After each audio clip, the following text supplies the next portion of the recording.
Aos 68 anos, descobri que meu marido de 40 anos não estava apenas me traindo. Ele estava vendendo nossos bens para impressionar uma mulher jovem o suficiente para ser nossa neta. Quando o encontrei naquele restaurante, percebi que a vingança mais doce não vem da raiva, mas da clareza de quem finalmente enxerga a verdade.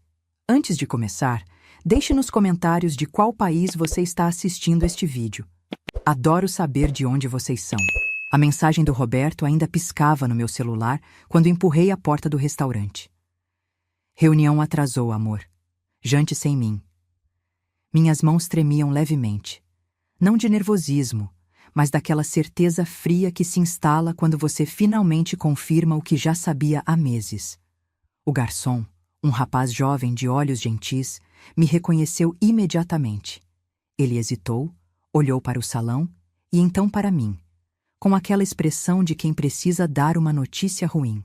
Senhora Helena, ele disse baixinho, quase em sussurro. Ele está na mesa do canto, com uma acompanhante.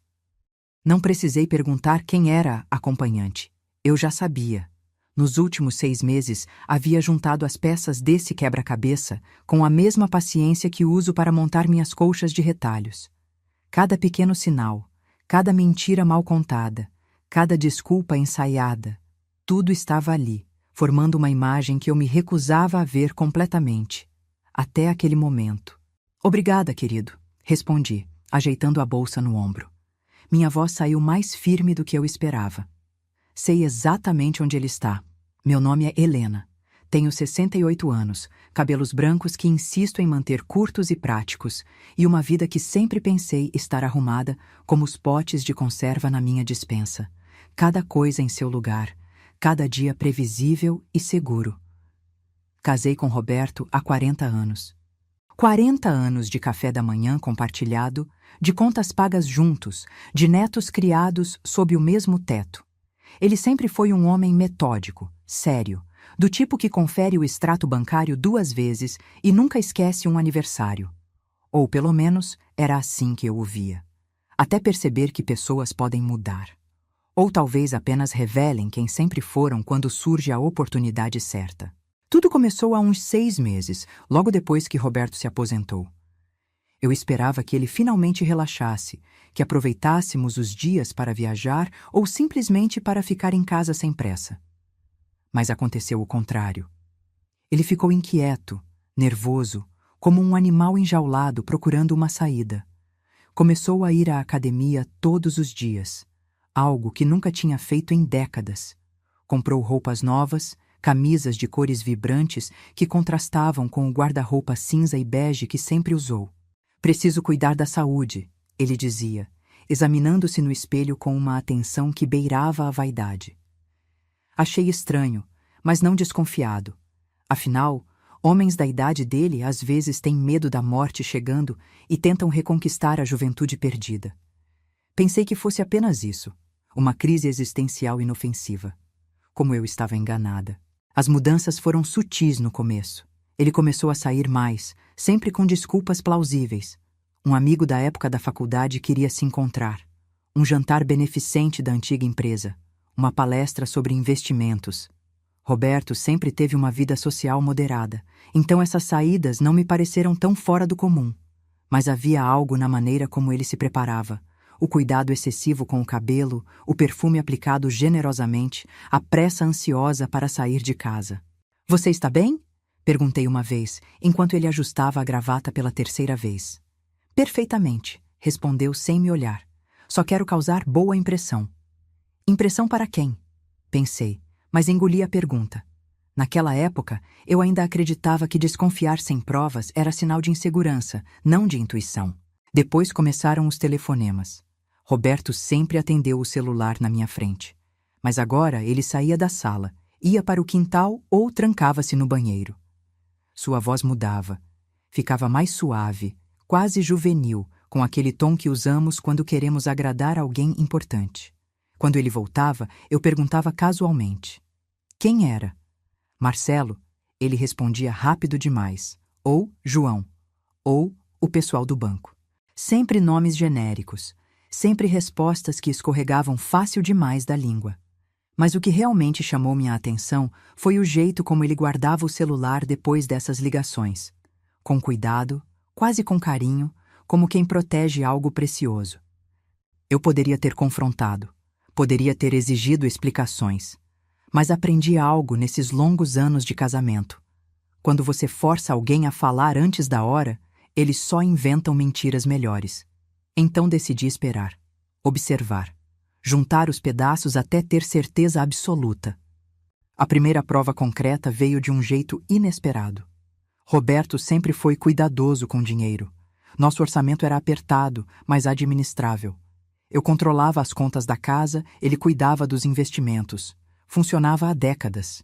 Mas um dia, ao verificar o extrato conjunto, notei uma retirada grande, R$ 5.000, sem aviso, sem explicação. Roberto, o que foi isso? Perguntei apontando para a tela do computador. Ele mal olhou. Investimento, oportunidade de última hora. Que tipo de investimento? Você não entenderia os detalhes técnicos, Helena. Confie em mim. Confie em mim. Essas 3 palavras costumavam me acalmar. Mas naquele dia, soaram ocas, vazias, como uma porta batendo em um cômodo vazio. Não discuti. Apenas guardei a informação, como quem arquiva um documento importante. Nas semanas seguintes, outras retiradas apareceram. Sempre valores altos, sempre sem explicação satisfatória. E Roberto começou a ficar defensivo quando eu perguntava: "Por que você está me fiscalizando?" Ele disse uma vez irritado: "Trabalhei a vida inteira.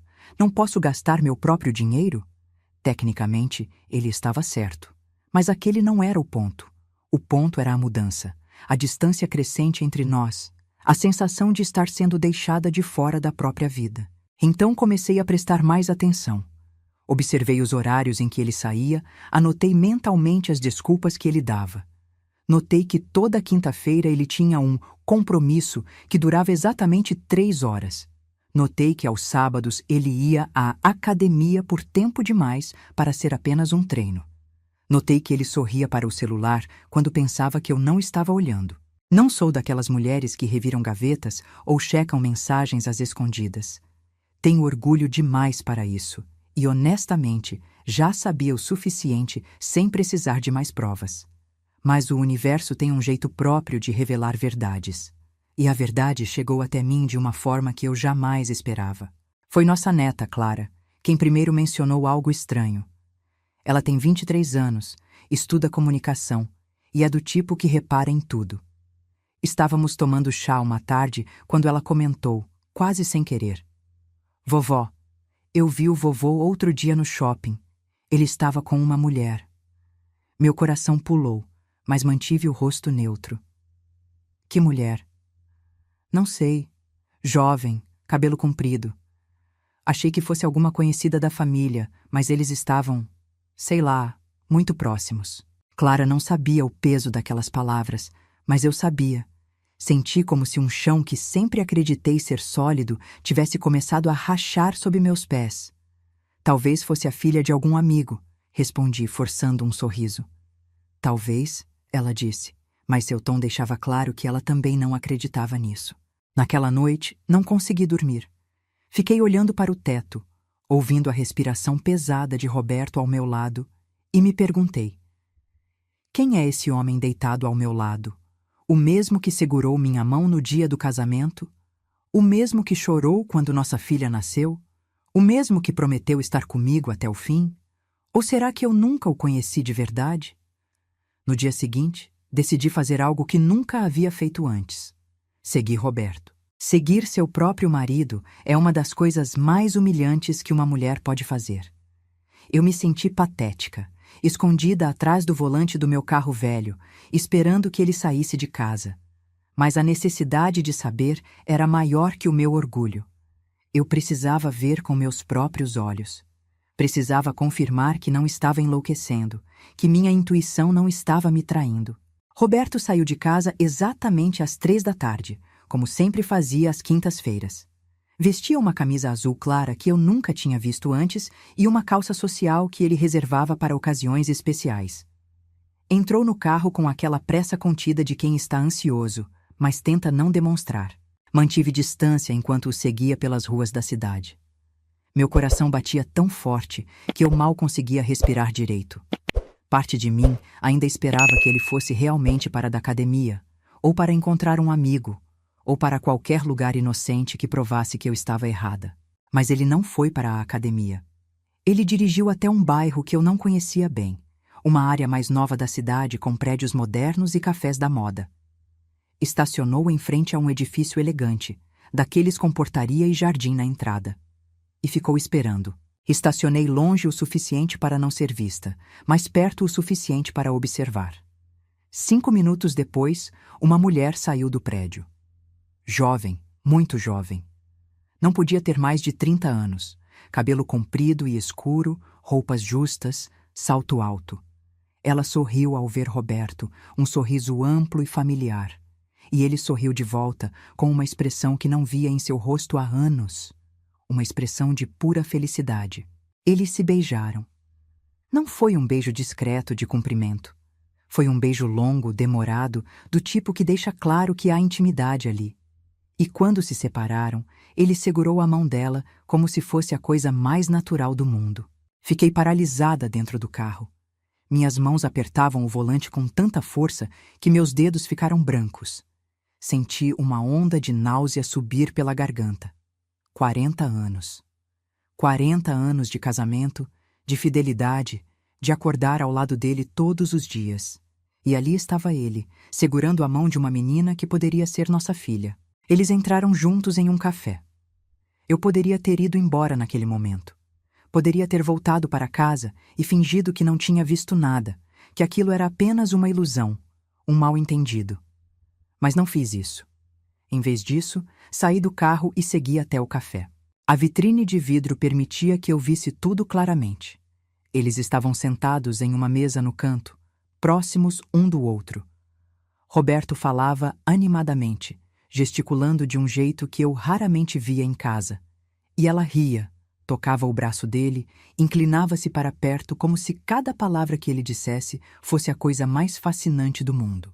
Fiquei ali parada por quase 20 minutos, apenas observando, estudando, tentando entender quando meu marido havia se tornado um estranho. Ele parecia tão leve, tão feliz, como se tivesse tirado um peso enorme dos ombros, e percebi, com uma clareza dolorosa, que esse peso era eu. Nossa vida juntos, nosso casamento, tudo que construímos. Eu era o peso que ele havia decidido largar. Voltei para casa antes dele. Sentei-me na cozinha, com uma xícara de chá frio nas mãos, e esperei. Quando Roberto chegou, horas depois, ele estava radiante. Cantarolava baixinho enquanto tirava os sapatos, como se tivesse acabado de voltar do melhor dia da sua vida. Como foi o dia? Perguntei, mantendo a voz neutra. Tranquilo, fui à academia, encontrei uns amigos. As mentiras saíam tão facilmente. E você? Também tranquilo. Ele beijou o topo da minha cabeça distraidamente e subiu para o banho. Eu fiquei ali sentada, sentindo o beijo como uma marca quente na pele. Um beijo mentiroso, vazio, dado por hábito e não por amor. Naquela noite, pela primeira vez em décadas, dormi na cama de hóspedes. Disse a Roberto que estava com dor nas costas e não queria incomodá-lo com meus movimentos. Ele aceitou a explicação sem questionar, talvez até aliviado por ter a cama só para ele. Deitada no escuro daquele quarto estranho, deixei as lágrimas finalmente caírem. Chorei em silêncio, tapando a boca com o travesseiro para que ninguém ouvisse. Não chorei pelo homem que ele era, mas pelo homem que eu achava que ele fosse. Chorei pela ilusão que havia construído ao longo de 4 décadas. Chorei pela ingenuidade de acreditar que amor e tempo eram suficientes para manter alguém ao seu lado. Mas quando as lágrimas secaram, algo diferente surgiu em mim. Não era raiva, pelo menos não ainda. Era uma frieza calculada, uma determinação que eu não sabia que possuía. Se Roberto achava que poderia me descartar assim, depois de tudo que vivemos juntos, ele estava muito enganado. Eu não seria a esposa traída que chora em silêncio e aceita a humilhação. Eu seria a mulher que retomaria o controle da própria vida. Mas para isso, precisava saber exatamente o que estava enfrentando.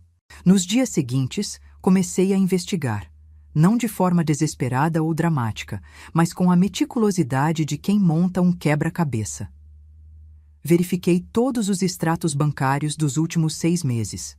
As retiradas grandes que Roberto havia feito não eram investimentos, eram presentes, jantares caros, hotéis, joias provavelmente. Ele estava gastando nossa economia, o dinheiro que deveríamos usar para viver confortavelmente os anos que nos restam, em uma mulher que mal conhecia. Encontrei recibos escondidos no bolso de um paletó. Restaurantes românticos, floricultura, até uma loja de lingerie. Cada papel era uma pequena punhalada, mas eu os guardava todos, organizados por data, como evidências em um julgamento. Descobri também o nome dela, Júlia, apenas Júlia, nas mensagens que ele havia esquecido de apagar, nas notas de entrega que chegavam quando ele não estava em casa. Júlia, a mulher que havia decidido que um homem casado de quase 70 anos era um bom investimento. Ou talvez ela não soubesse que ele era casado.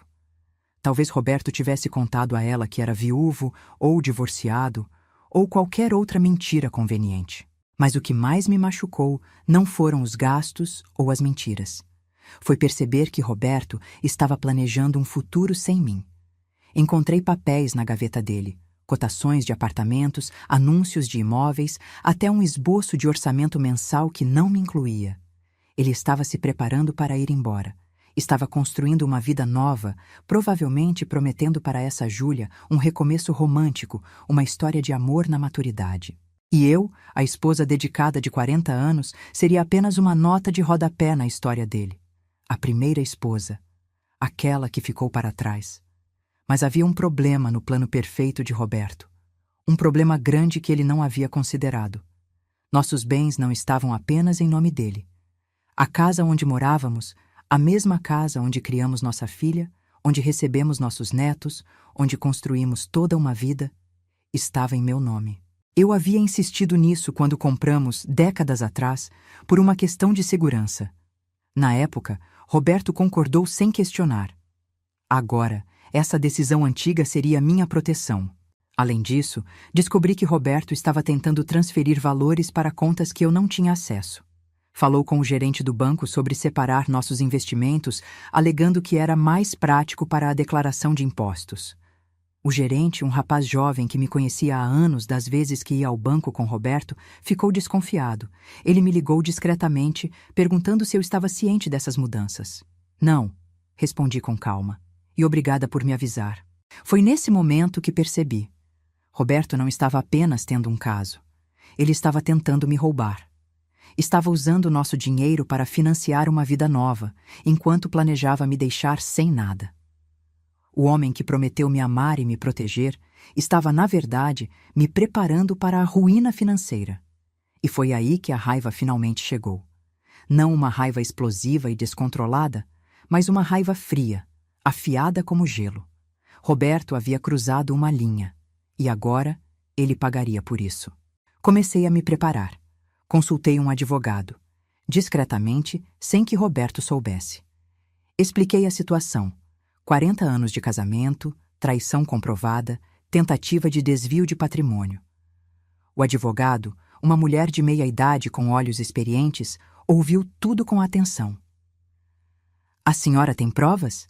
ela perguntou. Abri minha bolsa e coloquei sobre a mesa todos os recibos, extratos, mensagens impressas, fotos que havia tirado dele com Júlia. Era uma pilha considerável. Ela folheou os documentos em silêncio e então ergueu os olhos para mim com algo parecido com admiração. "A senhora fez um excelente trabalho. Com isso, podemos garantir que seus direitos sejam totalmente protegidos." "Não quero apenas proteção", respondi. E minha voz saiu mais dura do que eu esperava. "Quero justiça. Justiça." Essa palavra ecoou na minha cabeça durante dias. O que significava justiça nessa situação? Gritar com Roberto? Expô-lo publicamente? Processá-lo por tudo que ele tinha? Parte de mim queria tudo isso e mais. Queria que ele sentisse a mesma dor, a mesma humilhação que eu estava sentindo. Mas outra parte de mim, a parte mais velha e mais sábia, sabia que vingança precipitada raramente traz satisfação. O que eu realmente queria não era destruir Roberto, era me libertar dele. E para me libertar, precisava entender completamente a extensão da traição. Então, continuei investigando, mas dessa vez com um objetivo específico. Precisava saber o que Roberto havia prometido para Júlia. Precisava entender os sonhos que ele estava vendendo para ela, usando meu dinheiro e minhas décadas de dedicação como moeda de troca. A oportunidade veio quando Roberto anunciou que precisaria viajar por 3 dias para resolver assuntos bancários em outra cidade. Mais uma mentira transparente. Mas dessa vez, não questionei. Apenas acenei com a cabeça e disse que tudo bem, que eu ficaria bem sozinha. Assim que ele saiu de casa, fui direto ao escritório dele. Um pequeno cômodo que ele sempre mantinha trancado, alegando que precisava de privacidade para trabalhar. Nunca me incomodei com isso antes. Agora, a porta trancada parecia uma confissão de culpa. Não foi difícil encontrar a chave. Roberto sempre foi previsível, guardava coisas importantes nos mesmos lugares óbvios. A chave estava na gaveta da cômoda dele, embaixo de um monte de meias velhas. Quando abri a porta do escritório, o cheiro dele me atingiu. Aquele perfume caro que ele começou a usar recentemente, misturado com o cheiro de papel e couro. O cômodo estava surpreendentemente organizado. Mesa limpa, alguns livros nas prateleiras, um computador desktop que ele usava para gerenciar nossos investimentos. Liguei o computador. Sem senha. Outro descuido de Roberto, que sempre se achou esperto demais para ser pego. A primeira coisa que vi ao abrir o navegador foi um site de imobiliárias ainda aberto. Vários anúncios salvos. Apartamentos de 2 quartos em bairros modernos, todos muito além do que poderíamos pagar com nossa renda de aposentados. Mas claro, Roberto não planejava usar apenas nossa renda. Ele planejava usar nosso patrimônio inteiro. Continuei procurando. E-mails trocados com Júlia enchiam sua caixa de entrada. Li alguns e cada palavra era como veneno. Roberto escrevia para ela de uma forma que nunca escreveu para mim, nem nos primeiros anos de namoro. Meu amor, minha razão de viver. Você me faz sentir jovem novamente. Frases açucaradas que me fizeram revirar os olhos e o estômago ao mesmo tempo. Mas o que realmente me chamou a atenção foram os e-mails sobre dinheiro. Roberto havia prometido a Júlia uma vida confortável. Falou sobre comprar um apartamento para eles, sobre viajar pelo mundo, sobre garantir que ela nunca precisasse se preocupar com nada. E em um dos e-mails, ele foi explícito sobre de onde viria esse dinheiro. Estou resolvendo as questões legais. Em alguns meses terei acesso total aos recursos que preciso. Só peço um pouco mais de paciência, meu amor. Logo estaremos juntos, sem obstáculos. Obstáculos. Eu era um obstáculo. 40 anos de casamento resumidos a uma palavra fria e impessoal. Continuei lendo e descobri coisas ainda piores. Roberto estava prometendo a Júlia que se divorciaria de mim de forma amigável, que eu entenderia que nosso casamento havia acabado há muito tempo. Ele pintava uma imagem de mim como uma mulher conformada, que aceitaria tudo passivamente e seguiria em frente sem problemas. Como ele se enganava, mas havia mais. Roberto também estava mentindo para Júlia sobre nossa situação financeira. Disse a ela que a maioria dos bens estava em nome dele, que o divórcio seria simples porque não havia muito a dividir mesmo. Ele estava preparando o terreno para me deixar sem nada, enquanto convencia Júlia de que tudo era legítimo e justo. Sentei-me na cadeira do escritório, rodeada pela evidência da traição de Roberto, e pela primeira vez em semanas, sorri. Não um sorriso feliz, mas um sorriso de quem finalmente vê todas as cartas na mesa. Roberto não era apenas um marido infiel. Ele era um manipulador, mentindo para mim e para a amante, tecendo uma rede de ilusões que ele achava que conseguiria sustentar para sempre. Mas toda ilusão tem um ponto fraco, e eu havia encontrado o dele. Tirei fotos de tudo, cada e-mail, cada documento, cada promessa feita e cada mentira contada. Organizei tudo em pastas no meu próprio computador, com cópias em um pendrive que guardei em lugar seguro. Se Roberto quisesse uma guerra, eu estava preparada. Mas se ele quisesse negociar, eu também estava disposta, desde que fosse nos meus termos. Quando Roberto voltou da viagem, 3 dias depois, eu estava esperando na sala. Ele entrou com aquele ar de quem volta de um compromisso tedioso, suspirando dramaticamente. Como foi? Perguntei, sem levantar os olhos do livro que fingia ler. Cansativo. Burocracia bancária, você sabe como é. Ele jogou a mala no chão e foi direto para o banheiro. Não disse nada. Apenas o observei subir as escadas, pensando em todas as mentiras que ele carregava consigo como se fossem bagagem. E me perguntei quanto tempo mais ele achava que conseguiria manter essa farsa. A resposta veio mais rápido do que eu esperava. 2 dias depois, Roberto chegou em casa com um envelope grosso nas mãos. Ele parecia nervoso, inquieto, olhando para os lados como se esperasse que algo ruim acontecesse a qualquer momento. Colocou o envelope sobre a mesa da cozinha e ficou me encarando. Precisamos conversar, ele disse. Sobre o quê? Mantive minha voz calma, quase desinteressada, enquanto continuava a descascar batatas para o jantar. Sobre nós, sobre nosso casamento. Ah, finalmente! Depois de meses de mentiras e fugidas, Roberto havia decidido ter a conversa. Larguei a faca e me virei para encará-lo. Estou ouvindo. Ele suspirou como se fosse a pessoa mais sobrecarregada do mundo. Helena, eu não acho que somos felizes juntos. Não há muito tempo. Não somos? Repeti, cruzando os braços. Ou você não é? Ele piscou, claramente não esperando que eu jogasse a pergunta de volta. Nós mudamos. Ficamos velhos. A vida ficou monótona. Eu sinto que preciso de algo diferente. Algo diferente. Deixei as palavras pairarem no ar entre nós. Ou alguém diferente. O silêncio que se seguiu foi ensurdecedor. Roberto abriu e fechou a boca várias vezes, procurando palavras que não vieram. E então, finalmente, algo nele cedeu. Seus ombros caíram, sua expressão endureceu. Sim, ele admitiu. Conhecia alguém. Era incrível como aquelas 3 palavras podiam ser simultaneamente esperadas e devastadoras. Mesmo sabendo da existência de Júlia há semanas, ouvir Roberto admitir em voz alta fez algo dentro de mim se romper. Mas não deixei que ele visse isso. Em vez disso, apenas assenti lentamente. Entendo. E quem é ela? Isso não importa. O que importa é que eu quero seguir em frente. E acho que você também deveria. Seguir em frente, repeti, pegando o envelope que ele havia colocado na mesa. É para isso que serve isto? São os papéis do divórcio, ele disse, e havia algo quase defensivo em sua voz. Já conversei com um advogado. É tudo muito simples. Vamos dividir tudo meio a meio. Cada um segue seu caminho. Sem brigas, sem drama. Abri o envelope e folheei os papéis. Como esperado, era tudo uma farsa. A divisão justa que Roberto propunha me deixava com quase nada. Uma pequena porcentagem da poupança, nenhum acesso aos investimentos e uma quantia ridícula como pensão.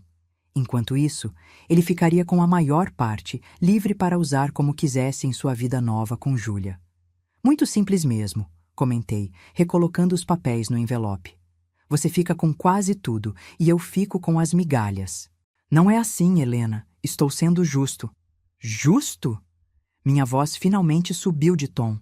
Roberto, você acha que sou estúpida? Acha que não vejo o que está fazendo? Ele recuou um passo, surpreendido com minha reação. Eu não estou fazendo nada. Só quero terminar isso de forma civilizada. Civilizada, repeti, e dessa vez ri. Foi uma risada curta, amarga. Você me trai, gasta nosso dinheiro com sua amante, tenta me roubar o que é meu por direito e ainda quer que eu seja civilizada? Roberto ficou pálido. Acho que foi a primeira vez, em todos esses meses de mentiras, que ele percebeu que eu sabia. Não apenas suspeitava, sabia. E o pânico em seus olhos foi quase satisfatório de ver. Eu Não é isso que você está pensando, ele gaguejou. Não? Cruzei os braços e me apoiei no balcão da cozinha. Então me diga, Roberto, o que exatamente estou pensando? Ele abriu a boca, depois fechou. Seus olhos se desviaram para o lado, procurando uma saída, uma desculpa, qualquer coisa que pudesse tirar o peso daquele momento. Mas não havia saída. Não dessa vez. A casa está em meu nome, comecei, minha voz fria e controlada. A casa onde moramos há 30 anos, onde criamos nossa filha, onde você planejava viver o resto da vida, está em meu nome. Roberto engoliu seco. A maior parte da nossa poupança veio da minha herança, da minha mãe. Você se lembra? Quando ela morreu há 10 anos, ela me deixou tudo. E eu, como uma esposa dedicada, coloquei tudo em uma conta conjunta porque confiava em você. A mensagem do Eric ainda estava visível na minha tela quando entrei no restaurante. Estou preso no trabalho. Eu nem tinha apagado as notificações quando o garçom olhou para mim e disse, naquele mesmo tom suave que se usa para anunciar que algo está em falta: ele está na mesa 5 com a noiva dele. Helena, não me interrompa. Minha voz saiu como um chicote e ele recuou mais um passo. Eu sei sobre Júlia. Sei sobre os jantares, os hotéis, os presentes caros que você comprou com o nosso dinheiro. Sei sobre o apartamento que você prometeu a ela. Sei sobre cada mentira que você contou para mim e para ela. O rosto de Roberto passou de pálido para cinza. Ele se apoiou na mesa, como se precisasse do suporte físico para não cair. Tenho cópias de tudo, continuei. E-mails, mensagens, extratos bancários, fotos. Tenho evidências suficientes para te destruir em qualquer processo de divórcio. Então, quando você fala em dividir tudo meio a meio de forma justa, está falando de que exatamente? Da justiça que te convém? Eu posso explicar... Não precisa. Já entendi perfeitamente. Peguei o envelope com os papéis do divórcio e o rasguei lentamente, deixando os pedaços caírem no chão entre nós. Esses papéis não valem nada. Se você quer um divórcio, Roberto, você vai ter. Mas será nos meus termos, não nos seus. Ele finalmente encontrou sua voz, e com ela veio a raiva. Você não pode fazer isso. Trabalhei a vida inteira por esse dinheiro, construí esse patrimônio. Trabalhamos, corrigi. Trabalhamos juntos. Enquanto você estava no escritório construindo sua carreira, quem você acha que estava cuidando da casa?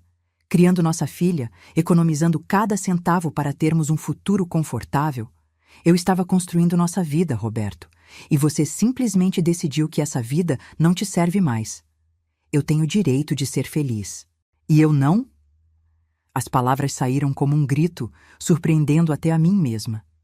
Eu não tenho o direito de ser feliz? De ter um casamento honesto? De não ser descartada como um móvel velho que você decide trocar?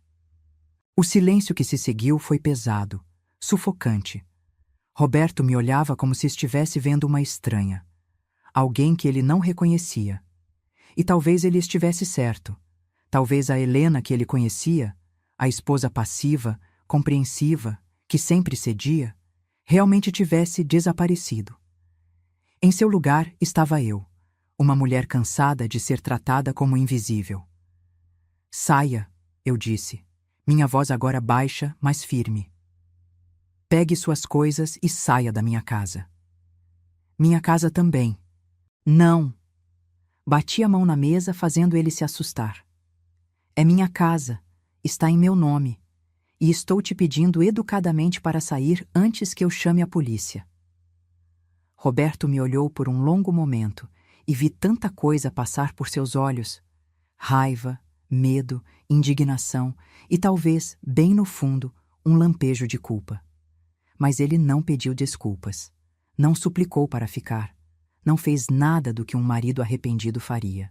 Em vez disso, ele subiu as escadas e ouviu o barulho de gavetas sendo abertas e fechadas, de objetos sendo jogados em malas. 15 minutos depois, ele desceu com 2 malas grandes. Parou na porta da cozinha, como se quisesse dizer algo. Não, eu disse, antes que ele pudesse abrir a boca. Não há nada que você possa dizer agora que faça diferença. Ele acenou com a cabeça, uma vez, e então saiu. Ouvi o carro dele ligar. o som do motor se afastando pela rua, e então, silêncio. Fiquei parada ali na cozinha por um tempo que não sei medir. 5 minutos? 1 hora? O tempo parecia ter perdido o significado. A casa estava tão silenciosa que eu podia ouvir o tic-tac do relógio da parede, meu próprio coração batendo, o zumbido leve da geladeira. Então, lentamente, minhas pernas cederam e eu deslizei até o chão, apoiando as costas no armário. E chorei.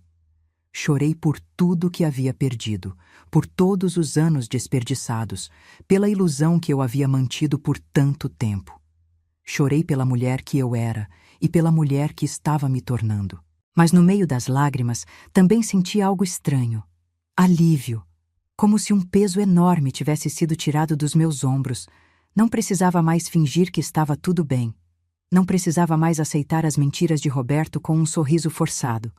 Pela primeira vez em meses, talvez em anos, eu estava sendo honesta comigo mesma, e isso, de alguma forma estranha, dava poder. Quando as lágrimas finalmente pararam, limpei o rosto e me levantei. Olhei ao redor da cozinha, minha cozinha, em minha casa, e percebi que ela nunca havia se parecido tão minha quanto naquele momento. Sem Roberto ali, sem suas expectativas e suas mentiras enchendo cada cômodo, a casa parecia respirar de forma diferente. Preparei uma xícara de chá e sentei-me à mesa, no mesmo lugar onde havia rasgado os papéis do divórcio. Os pedaços ainda estavam no chão, um lembrete físico de que eu havia tomado controle da situação. Peguei meu celular e liguei para minha advogada. Doutora Márcia, é Helena. Ele sabe. E saiu de casa. Perfeito, ela respondeu, e eu podia ouvir o sorriso em sua voz. Isso vai facilitar muito as coisas. Vou preparar os papéis adequados. Você pode vir ao escritório amanhã? Posso. Ótimo. E Helena, você está bem? Parei para pensar na pergunta. Estava bem? Não, não estava. Estava ferida, traída, exausta, mas também estava viva. Talvez pela primeira vez em muito tempo. Vou ficar, respondi. Naquela noite dormi na cama principal pela primeira vez desde que havia descoberto sobre Júlia.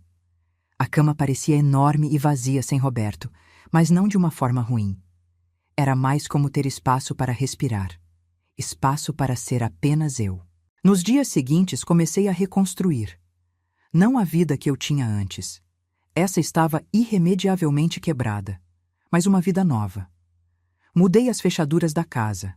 Abri uma conta bancária só em meu nome e transferi metade do valor da poupança conjunta. Era meu direito legal, e eu não teria mais escrúpulos em proteger o que era meu. Conversei com nossa filha, Mariana. Foi uma das conversas mais difíceis da minha vida. Ela chorou, revoltou-se, não conseguia acreditar que o pai dela seria capaz de fazer algo assim. Mas também me apoiou, incondicionalmente. Disse que eu havia sido forte, que estava orgulhosa de mim por não aceitar ser tratada daquela forma. Você sempre foi forte, mãe, ela disse, segurando minha mão. Só precisava se lembrar disso. Roberto tentou entrar em contato várias vezes. Mensagens no celular, ligações que eu não atendia, até uma carta entregue pelo correio. Em todas elas, ele alternava entre raiva e súplica. Ora me acusava de ser vingativa e cruel, ora implorava para conversarmos e resolvermos tudo como adultos. Mas eu não respondi, não havia mais nada a dizer. Toda a comunicação seria feita através dos advogados. Era mais limpo assim, menos doloroso, menos arriscado de eu ceder a alguma manipulação emocional. Então, cerca de 2 semanas depois de Roberto sair de casa, recebi uma informação inesperada. Foi Mariana quem me contou, com uma expressão entre choque e satisfação. Mãe, você não vai acreditar. O pai está morando com aquela mulher. E sabe o que descobri? Ela não sabia que ele era casado. Ele disse a ela que era viúvo. Fiquei em silêncio por um momento, processando. Roberto não havia apenas me traído. Ele havia construído uma narrativa inteira em que eu não existia. Em que nossa vida juntos não existia. Eu havia sido apagada da história dele, substituída por uma versão conveniente onde ele era um homem livre, disponível, sem passado que o complicasse. Como você descobriu? Perguntei. Clara encontrou o perfil dela nas redes sociais. Ela posta tudo, inclusive fotos com o pai, com legendas românticas sobre amor na maturidade e segunda chance na vida. É revoltante. Era revoltante, mas também era perfeito, porque significava que Júlia também era uma vítima das mentiras de Roberto. E vítimas, geralmente, não ficam felizes quando descobrem a verdade. Mariana, eu disse, uma ideia começando a se formar na minha cabeça. Você acha que consegue descobrir onde eles estão morando? Ela me olhou com curiosidade e um pouco de preocupação. Consigo, mas... Por quê? Sorri. Um sorriso pequeno, mas determinado. Porque está na hora de a Júlia conhecer a verdade completa. Júlia Mendes. 32 anos, gerente de marketing em uma empresa de tecnologia, divorciada há 3 anos, sem filhos. Mariana e Clara conseguiram descobrir praticamente tudo sobre ela em apenas alguns dias. A internet torna as pessoas surpreendentemente transparentes quando querem compartilhar suas vidas. O perfil de Júlia estava repleto de fotos artísticas, citações motivacionais sobre recomeços e, recentemente, imagens discretas mas reveladoras com Roberto. Nenhuma mostrava o rosto dele claramente. Ela parecia ter algum senso de privacidade, pelo menos, mas eram, obviamente, fotos de casal. Mãos entrelaçadas, jantares à luz de velas, um pôr do sol observado juntos. E em cada legenda, aquela narrativa cuidadosamente construída por Roberto, um homem maduro que havia perdido a esposa anos atrás e finalmente encontrado o amor novamente. Um recomeço tardio, mas genuíno. Uma segunda chance na felicidade. Tudo mentira. Estudei aquelas fotos com uma mistura de raiva e pena. Júlia não parecia uma vilã. Parecia uma mulher normal, talvez um pouco solitária, que havia se apaixonado pela história que Roberto vendeu a ela. Ela não sabia que estava construindo sua felicidade sobre os escombros do meu casamento. Não sabia que o homem que segurava sua mão ainda era legalmente casado, ainda compartilhava bens comigo, ainda era, aos olhos da lei e da moral, meu marido. Encontrei o endereço, disse Clara, entrando na sala com o laptop nas mãos. É um apartamento alugado no bairro Novo, bem moderno, bem caro. Aposto que é ele quem está pagando. Com o nosso dinheiro, acrescentou Mariana, amarga. Peguei o papel com o endereço e o dobrei cuidadosamente. Obrigada, meninas. Vocês me ajudaram muito. O que você vai fazer, mãe? Clara me olhava com preocupação. Não vai fazer nada. Impulsivo, né? Sorri e acariciei o rosto dela. Impulsiva? Eu? Com 68 anos de idade? Não, querida. Vou fazer exatamente o que precisa ser feito. Com calma, com dignidade e, principalmente, com a verdade. No dia seguinte, vesti minha melhor roupa. Um conjunto simples, mas elegante, que me fazia sentir confiante sem parecer que estava tentando impressionar ninguém. Prendi o cabelo, passei um batom discreto e olhei para meu reflexo no espelho. A mulher que me encarava de volta era diferente daquela de meses atrás. Havia algo mais firme em seus olhos, algo que não estava lá antes. Força, talvez. Ou simplesmente a recusa de continuar sendo invisível. O apartamento ficava em um prédio moderno de vidro, com portaria eletrônica e decoração minimalista. Bem diferente da nossa casa antiga, cheia de móveis de madeira e fotos de família. Isso era exatamente o que Roberto queria. Uma vida limpa, sem passado, sem memórias que o lembrassem de quem ele realmente era. Apertei o interfone. Uma voz feminina atendeu, clara e jovem. Sim? Júlia Mendes? Sim, sou eu. Quem é? Meu nome é Helena. Helena Santos. Eu gostaria de conversar com você. É sobre Roberto. Houve uma pausa longa. Então, com hesitação. Roberto está... Ele não está aqui no momento. Eu sei. Por isso escolhi esse horário. Mantive minha voz calma, não ameaçadora. Por favor, Júlia. É importante. E acho que você vai querer ouvir o que tenho a dizer. Outra pausa. Imaginei ela do outro lado, tentando decidir se deveria abrir a porta ou me ignorar. Finalmente, o zumbido da fechadura eletrônica soou. 10º andar, apartamento 1003. O elevador subiu em silêncio. Meu coração batia forte, mas minhas mãos estavam firmes. Eu havia ensaiado esse momento na minha cabeça centenas de vezes. Sabia exatamente o que queria dizer, como queria dizer. Não viria aqui para gritar ou fazer uma cena. Viria para revelar a verdade. A porta do apartamento já estava entreaberta quando cheguei. Júlia estava parada logo atrás dela e pela primeira vez eu a via de perto. Não apenas em fotos. Era bonita, sim, mas de uma forma mais comum do que eu esperava. Cabelo escuro, rosto oval, olhos grandes que agora me olhavam com uma mistura de curiosidade e apreensão. Entre, ela disse, afastando-se. O apartamento era exatamente como imaginei.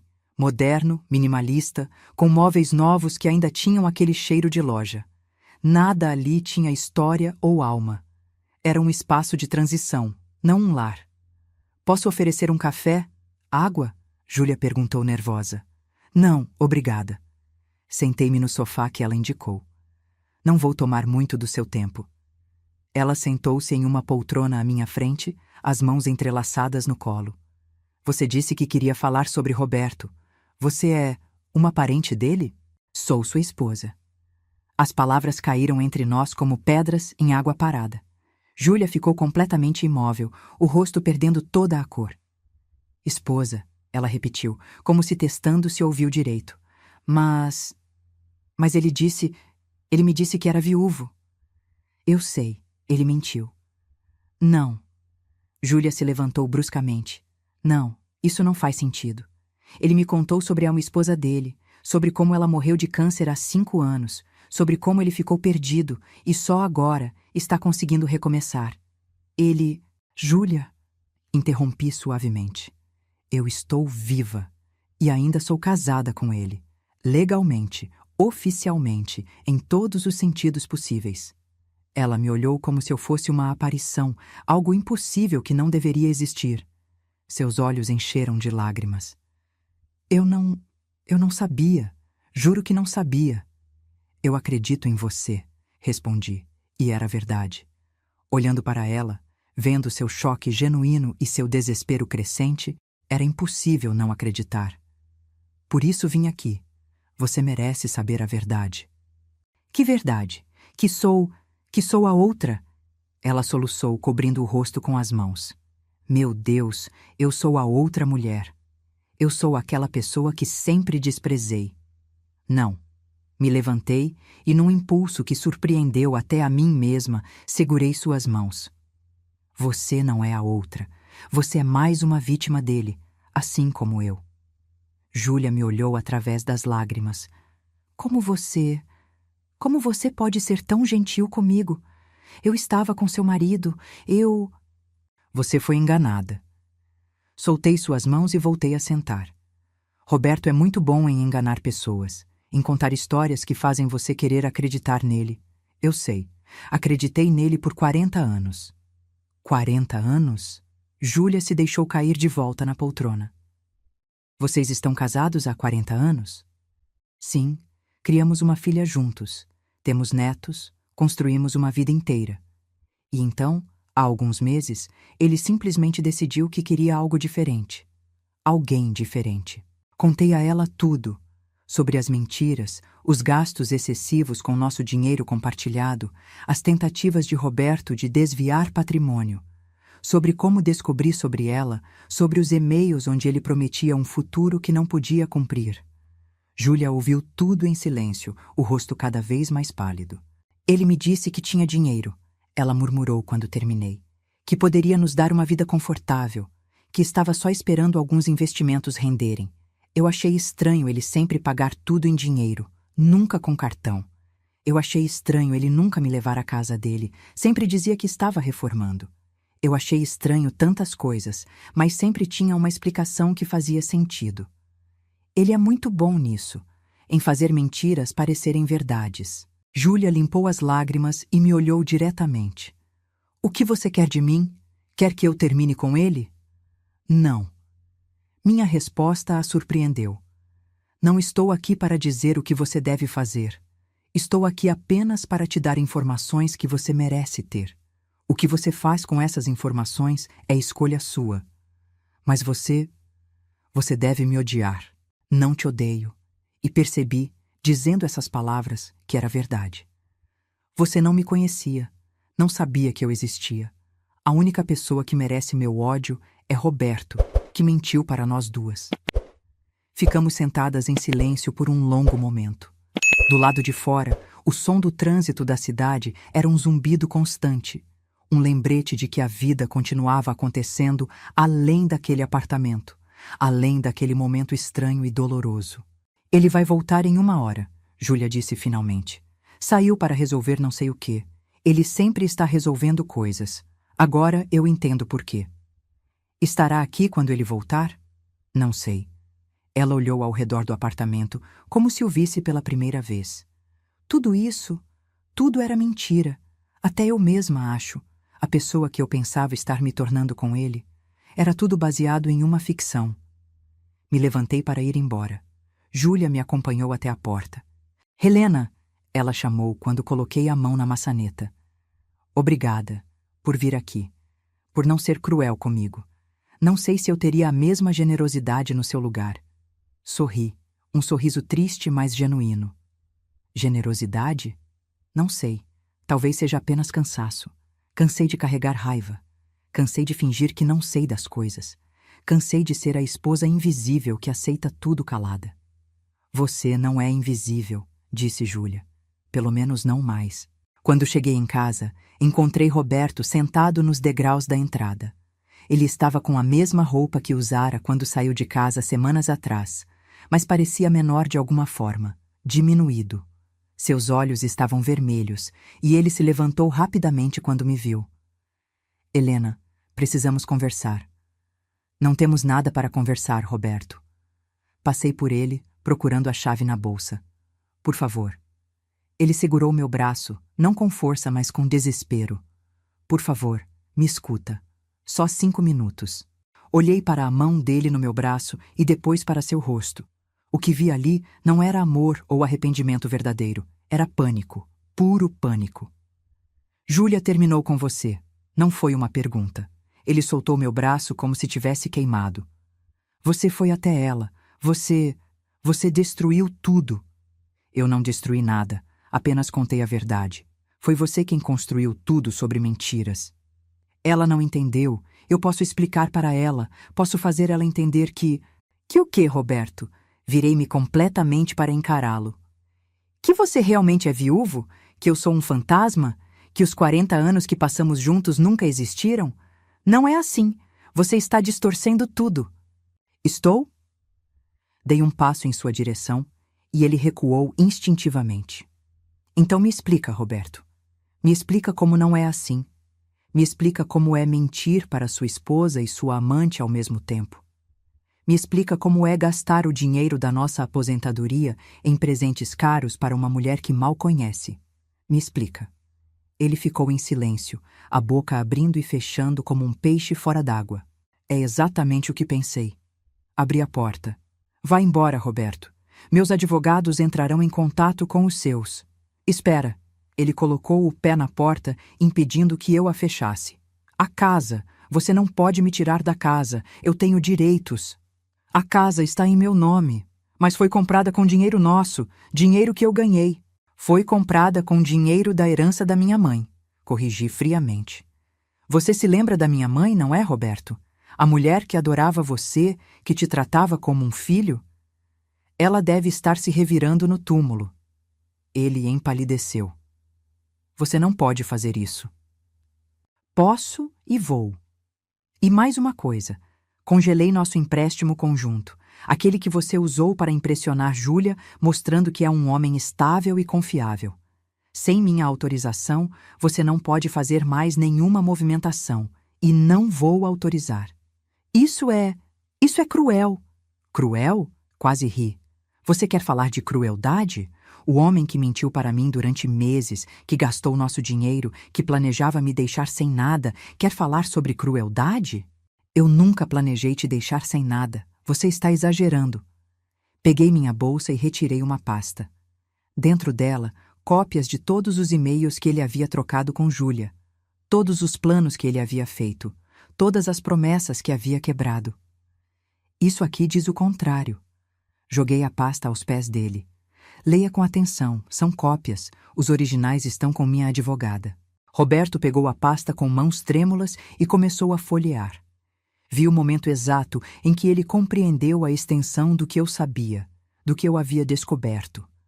Seu rosto desmoronou. Quando você... Meses atrás, enquanto você achava que estava sendo tão esperto, tão cuidadoso, eu estava observando, documentando, preparando. Ele me olhou com algo próximo ao ódio. Você me armou uma cilada. Não, eu apenas me protegi. Algo que deveria ter feito há muito mais tempo. Você sempre foi assim, ele disse, a voz saindo amarga e acusatória. Fria, calculista, sempre com tudo planejado, sempre no controle. Você nunca me deixou ser livre. A acusação era tão absurda, tão descabida, que por um momento fiquei sem palavras. Então, comecei a rir. Não uma risada alegre, mas uma risada de total descrença. Livre? Eu nunca te deixei ser livre? Roberto, você teve 40 anos de liberdade. Liberdade para fazer suas escolhas, para construir sua carreira, para viver sua vida. E eu? O que eu tive? Passei 40 anos me adaptando às suas necessidades, aos seus horários, às suas vontades. 40 anos sendo a esposa perfeita, a mãe dedicada, a companheira compreensiva. E agora você me acusa de não te deixar ser livre? Não é isso. É exatamente isso. Você sempre foi livre, Roberto. Livre demais, talvez. Tão livre que achou que podia fazer o que quisesse sem consequências. Mas agora, finalmente, há consequências. E você vai ter que enfrentá-las. Fechei a porta na cara dele antes que pudesse responder. Ouvi ele bater, chamar meu nome, mas não abri. Encostei-me na porta por dentro, respirando fundo, tentando acalmar o coração disparado. Não de medo ou tristeza, mas de uma mistura estranha de alívio e exaustão. Era isso. Realmente era o fim. Não haveria reconciliação, não haveria volta atrás. Pela primeira vez em meses, talvez em anos, eu estava completamente certa do caminho que estava tomando. Os dias seguintes foram uma sequência de procedimentos legais e documentos. Minha advogada havia preparado um processo de divórcio litigioso, citando adultério e tentativa de desvio de patrimônio. Com todas as evidências que eu havia reunido, ela estava confiante de que o resultado seria favorável a mim. Ele não tem como contestar, doutora Márcia me explicou, folheando a papelada em sua mesa. Tudo está documentado. Os gastos excessivos, as mensagens, as mentiras comprovadas e a tentativa dele de transferir bens sem seu consentimento é particularmente grave. Quanto tempo vai levar? Com essa quantidade de provas? Relativamente pouco. 6 meses, talvez 1 ano, e no fim você vai manter a casa, a maior parte da poupança, e ele vai ter que pagar uma pensão compensatória pelos anos de casamento. Deveria ter me sentido vitoriosa ouvindo isso. Mas tudo o que senti foi vazio. Vencer não trazia de volta os anos perdidos, não apagava a dor da traição, não curava as feridas que Roberto havia deixado. Mas era justiça. E às vezes, justiça tem que ser suficiente. Roberto tentou entrar em contato várias vezes através do advogado dele, pedindo para negociarmos, para chegarmos a um acordo sem envolver o tribunal. Mas eu me recusei. Não haveria acordo. Não haveria concessões. Se ele queria esse divórcio tão desesperadamente, teria que pagar o preço completo. A vida continuou sua rotina estranha. Acordava sozinha, tomava café sozinha, passava os dias sozinha. Mas era uma solidão diferente daquela que sentia quando Roberto ainda estava em casa. Aquela era uma solidão vazia, acompanhada de mentiras e falsidade. Esta era paz. Simples e surpreendentemente, era paz. Mariana vinha me visitar regularmente, trazendo os netos. As crianças enchiam a casa de barulho e risadas, lembrando-me de que a vida continua, de que há alegria mesmo após a dor. Eles não entendiam completamente o que estava acontecendo, apenas sabiam que o vovô tinha se mudado, mas me davam amor incondicional, sem julgamentos, sem cobranças. Você parece melhor, mãe, Mariana comentou um dia enquanto tomávamos café na cozinha. Mais leve. Me sinto mais leve. E era verdade. Como se tivesse carregado um peso invisível por tanto tempo que já nem notava mais, até ele ser finalmente removido. Não tem medo de ficar sozinha? Medo? Pensei na pergunta. Não. Solidão é diferente de estar sozinha.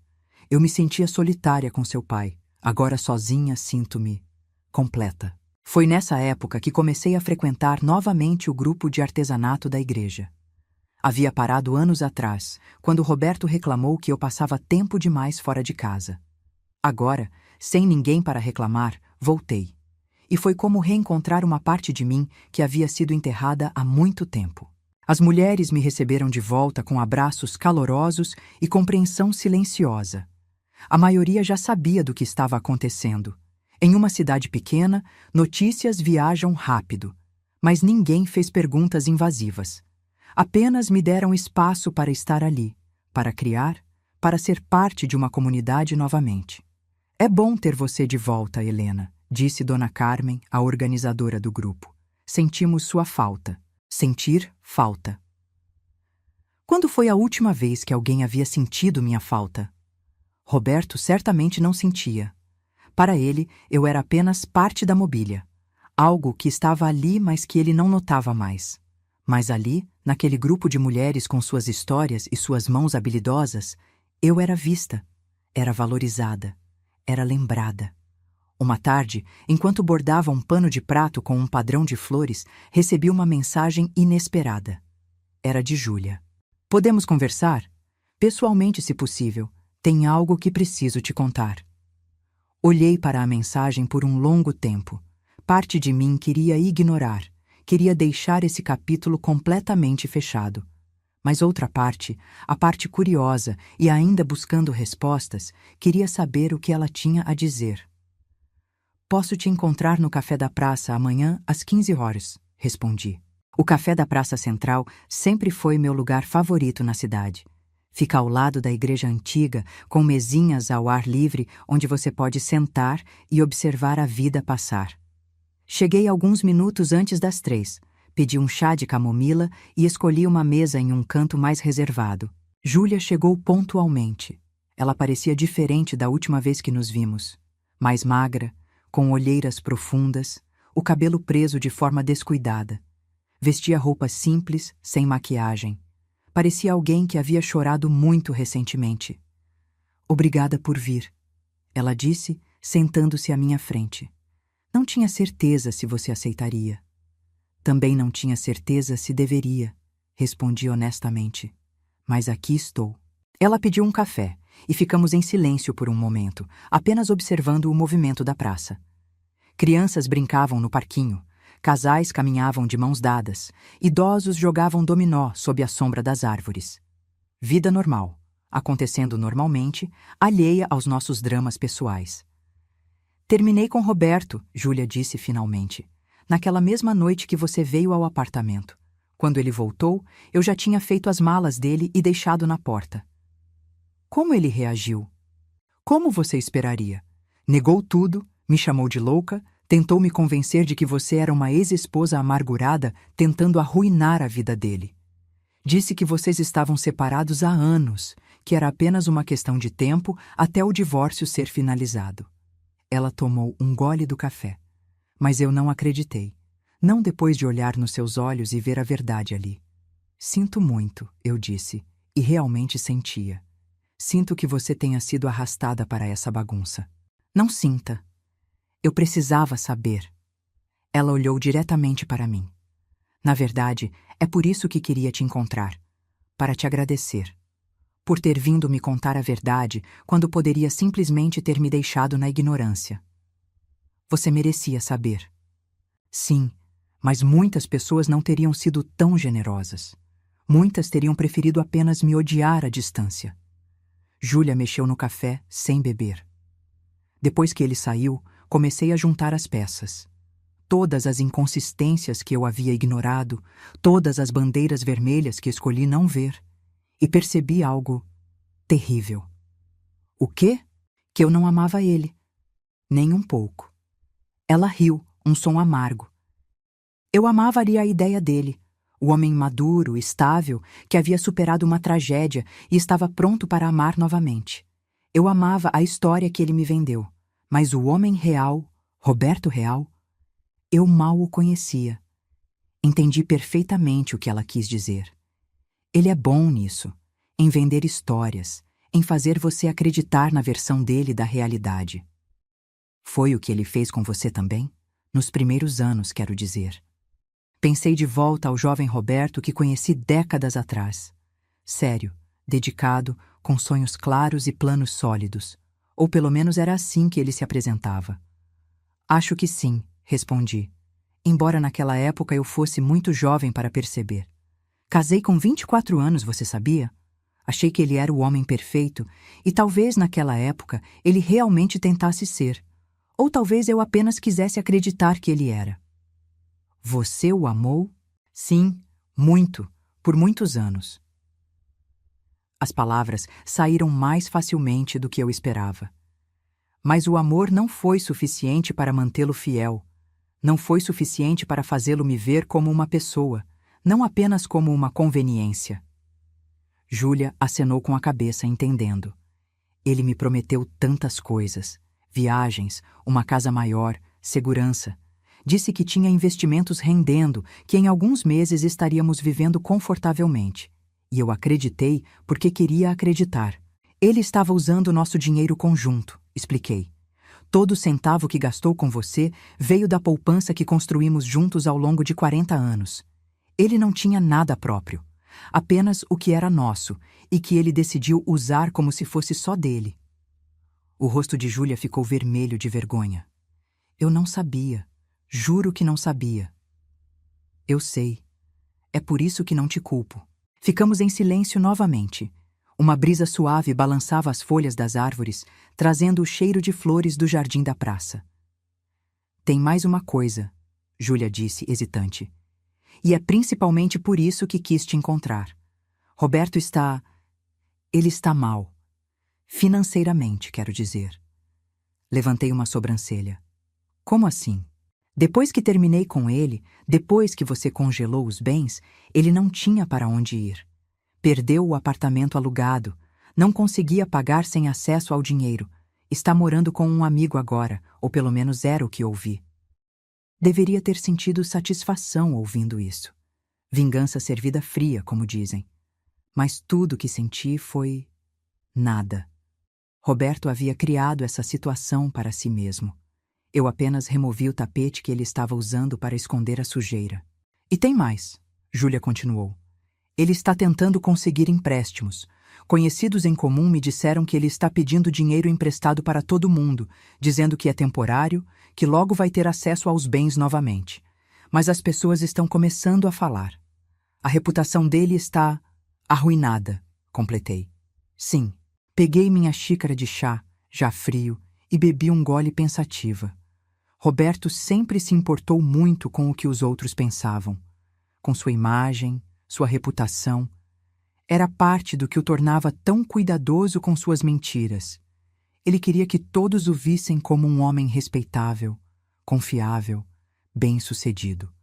Agora, essa imagem estava destruída, e ele não tinha ninguém para culpar além de si mesmo. Por que está me contando isso? Perguntei a Júlia.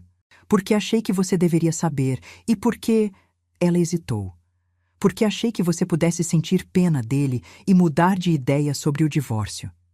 E você está tentando me convencer a não fazer isso? Estou tentando te dizer que ele não merece sua pena. Júlia me olhou com intensidade. Eu cometi o erro de acreditar nele, de pensar que ele era uma vítima das circunstâncias. Mas conversando com você, vendo as evidências, entendendo o que ele fez, ele não é vítima. Ele é um manipulador. E manipuladores não mudam. Ela tinha razão, claro. Roberto não mudaria. Homens como ele raramente mudam. Eles apenas procuram novas pessoas para manipular, novas histórias para contar. Não vou mudar de ideia, assegurei a ela. O divórcio vai seguir em frente, e Roberto vai ter que lidar com as consequências de suas escolhas. Júlia relaxou visivelmente. Que bom, porque você merece coisa melhor, merece paz. Você também. Ela sorriu, pela primeira vez desde que sentou. Sabe, é estranho. Quando terminei com ele, me senti arrasada. Pensei que havia perdido o amor da minha vida, minha chance de ser feliz. Mas agora, algumas semanas depois, só sinto alívio. Como se tivesse escapado de algo potencialmente destrutivo. Foi exatamente o que fez. Conversamos por mais 1 hora. Duas mulheres que haviam sido enganadas pelo mesmo homem, encontrando um tipo estranho de amizade na experiência compartilhada. Não éramos amigas, não exatamente, mas havia um entendimento entre nós. Uma solidariedade de sobreviventes. Quando nos despedimos, Júlia me abraçou. Obrigada, Helena, por tudo. Por ser honesta comigo, por não me odiar, por me mostrar que eu merecia coisa melhor. Nós duas merecemos, respondi. Voltei para casa enquanto o sol começava a se pôr, pintando o céu de tons de laranja e rosa.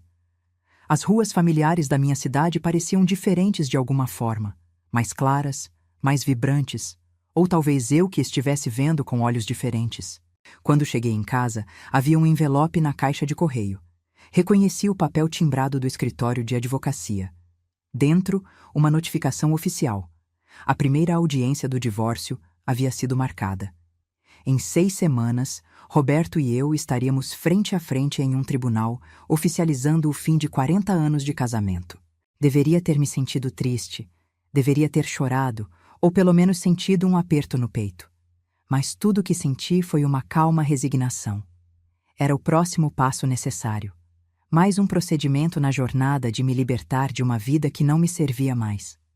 Coloquei o envelope na gaveta ao lado dos outros documentos legais e fui preparar o jantar. Apenas para mim, como havia se tornado meu novo normal. E pela primeira vez em muito tempo, esse apenas para mim não parecia triste ou solitário. Parecia libertador. As 6 semanas até a audiência passaram mais rápido do que esperava. Preenchi meus dias com atividades que havia negligenciado por anos. Voltei a pintar, retomei aulas de yoga, passei mais tempo com os netos.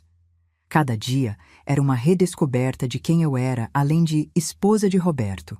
E quem eu descobri ser era surpreendentemente completa. Não precisava de um homem para me definir, para dar propósito aos meus dias. Eu tinha meus próprios interesses, minhas próprias paixões, minha própria vida que havia sido enterrada sob décadas de me moldar às necessidades de outra pessoa. Mariana notou a mudança. Você está brilhando, mãe, ela comentou um dia, observando-me pintar no ateliê improvisado que havia criado no antigo escritório de Roberto. Não te via assim há anos. Me sinto diferente, admiti, limpando um pincel. Mais leve, como se finalmente pudesse respirar completamente. Não sente falta dele, nem um pouquinho? Sinto falta da ideia dele, do que pensei que tínhamos. Mas Roberto real, o homem que mentiu e traiu e tentou me roubar? Esse eu não sinto falta nem um pouco. Na noite anterior à audiência, não consegui dormir. Não por nervosismo, mas por antecipação. Como seria vê-lo novamente?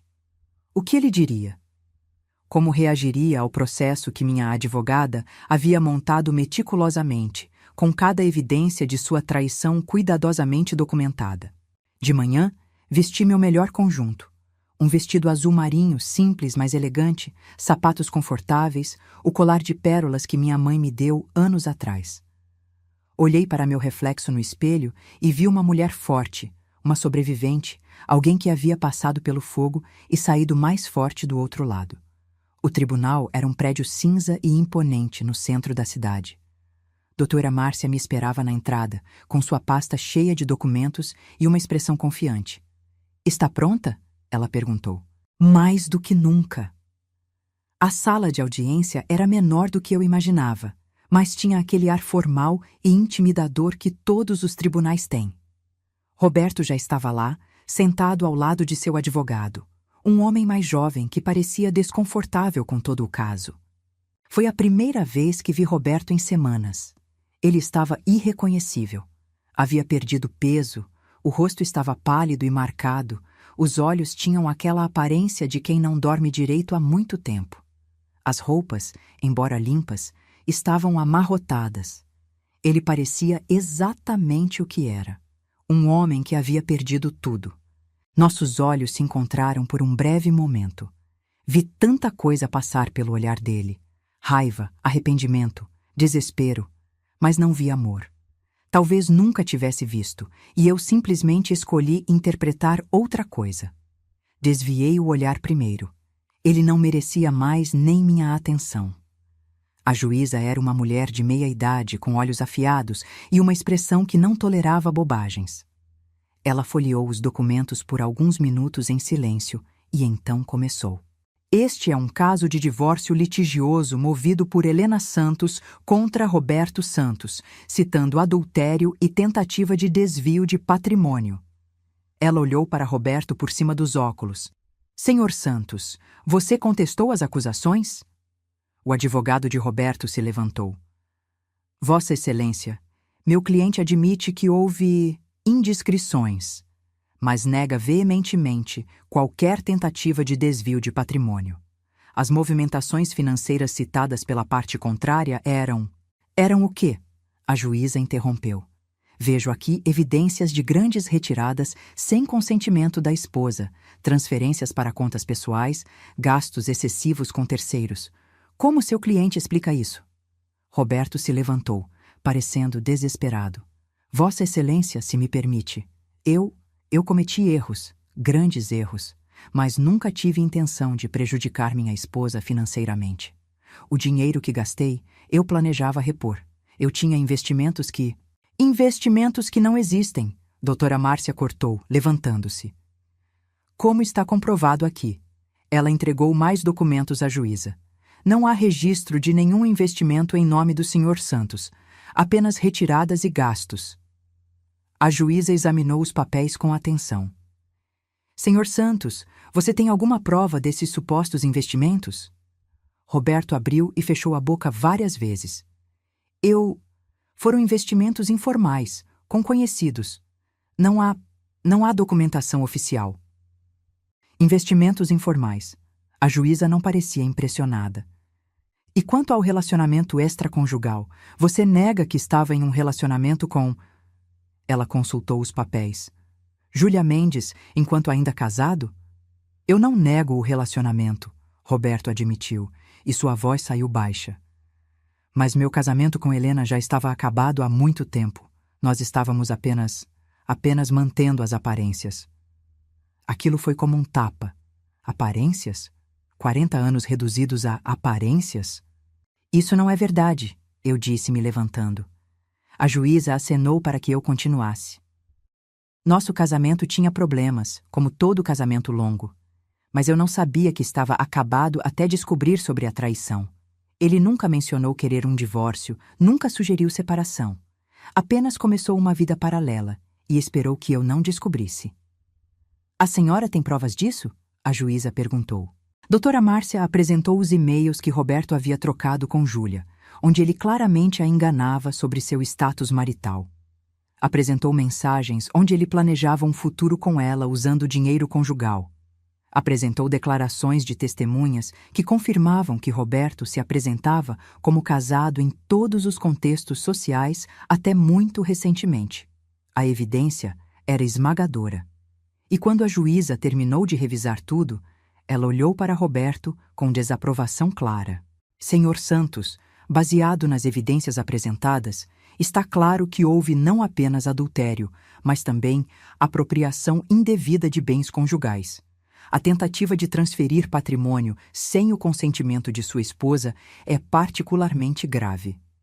Mas eu não cheguei a transferir nada, Roberto protestou.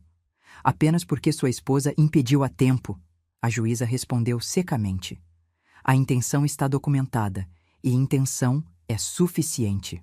O que se seguiu foi técnico, jurídico, cheio de termos que mal compreendi completamente. Mas o resultado foi claro. Eu manteria a casa, 70% da poupança conjugal, e Roberto teria que pagar uma pensão compensatória pelos próximos 5 anos. Ele ficaria com 30% da poupança e seus bens pessoais. Não foi uma vitória esmagadora, mas foi justa. Foi o reconhecimento legal de que eu havia sido injustiçada, de que merecia compensação pela traição e pelo dano. Quando a juíza bateu o martelo, oficializando a decisão, senti algo se romper dentro de mim. Não era dor. Era o último fio que ainda me conectava a Roberto finalmente se partindo. Éramos oficialmente divorciados.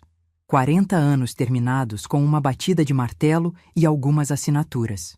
Roberto não olhou para mim quando saímos da sala. Ele passou direto, os ombros curvados, derrotado. Seu advogado murmurou algo sobre apelar, mas até mesmo Roberto parecia saber que era inútil. As evidências eram muito sólidas. Fora do tribunal, doutora Márcia me cumprimentou com um sorriso. Parabéns, Helena. Foi uma vitória limpa. Não parece uma vitória, admiti. Apenas um fim. Às vezes é a mesma coisa. Ela apertou minha mão. Agora você pode seguir em frente, recomeçar, viver a vida que merece.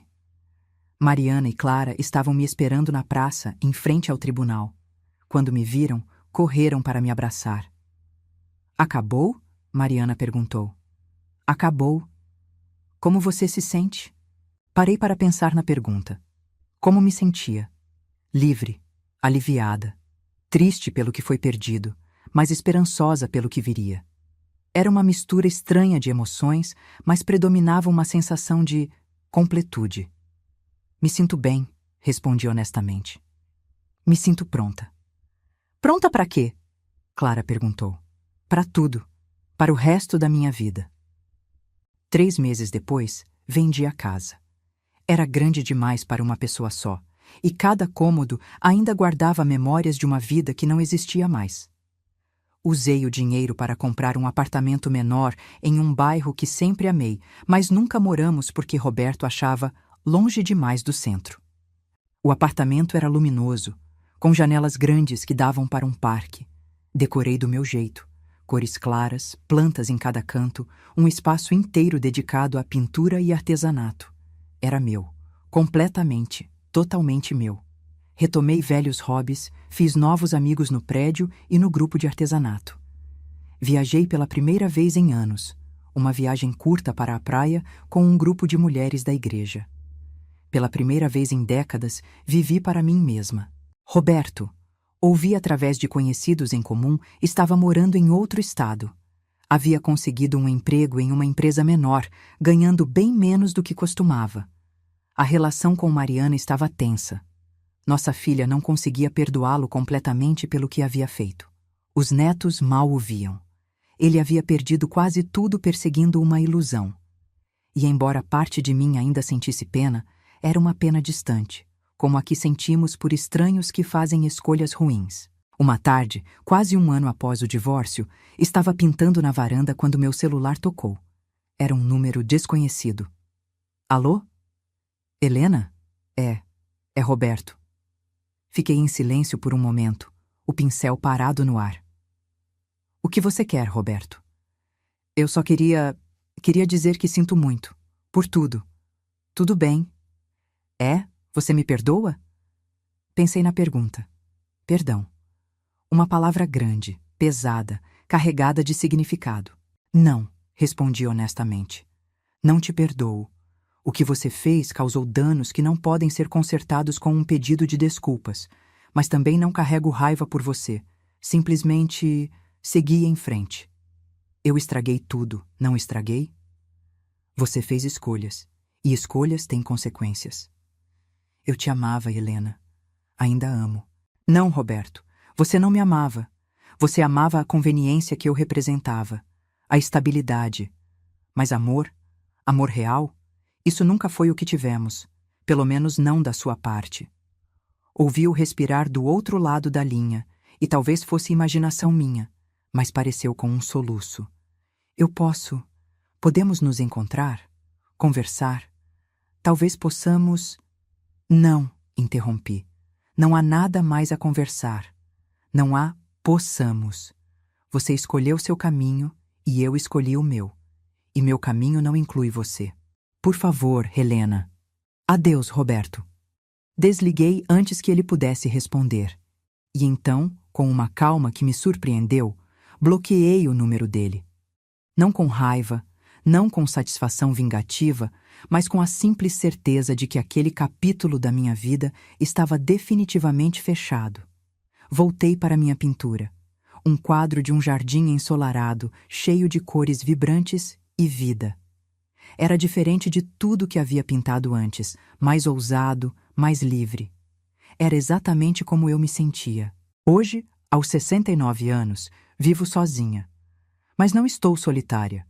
Tenho meus filhos, meus netos, meus amigos, meus hobbies. Tenho uma vida que escolhi, não uma que me foi imposta. E todas as manhãs, quando acordo em meu apartamento cheio de luz, me sinto grata. Grata não pelo que passei, mas pelo que me tornei através disso. Grata não pela traição, mas pela força que descobri ao enfrentá-la. Grata não por ter sido descartada, mas por ter encontrado valor em mim mesma. As pessoas às vezes me perguntam se me arrependo de ter ficado tanto tempo, de não ter visto os sinais antes, de ter confiado quando não deveria. E minha resposta é sempre a mesma: não. Porque cada experiência, por mais dolorosa que tenha sido, me trouxe até aqui.